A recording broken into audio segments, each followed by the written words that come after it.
ठाण्यातील आनंद आश्रमात नोटा उधळल्याचा एक व्हिडिओ समोर आलाय। व्हिडिओ केदार दिघेंकडून ट्विट करण्यात आलाय। आनंद आश्रमाचं पावित्र्य नष्ट केल्याचा आरोप केदार दिघे यांनी केलाय। या व्हिडिओत काही लोक ढोल वाजवताना दिसतायत तर काही जण चक्क नोटा उधळतायत।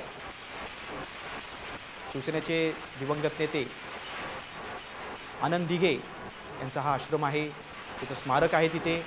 मात्र या आश्रमाचं पावित्र्य नोटा उधळून नष्ट केल्याचा आरोप केदार दिघे यांनी केला।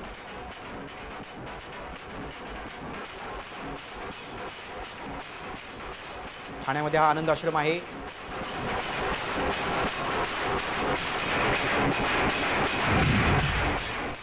अत्यंत दुर्दैव आहे की ज्या दिघे साहेबांचं पूजन आपण करता, ज्यांना आपण देव मानतो, जे आपलं दैवत समजतो, त्यांच्या प्रतिमेच्या समोर अशा पद्धतीची गोष्ट करणं हे अत्यंत निंदनीय आहे। दिघे साहेबांची प्रतिमा, दिघे साहेबांचे संस्कार, त्यांची तत्व, त्यांचे विचार हे जर का अशा पद्धतीने चुकीच्या माध्यमातून चुकीच्या पद्धतीने लोकांपुढे जात असतील तर खरोखर दुःखदायी आहे। आनंद आश्रम आता आनंद आश्रम राहिला नाही आणि खऱ्या अर्थाने आपला आनंद हरपलेला आहे।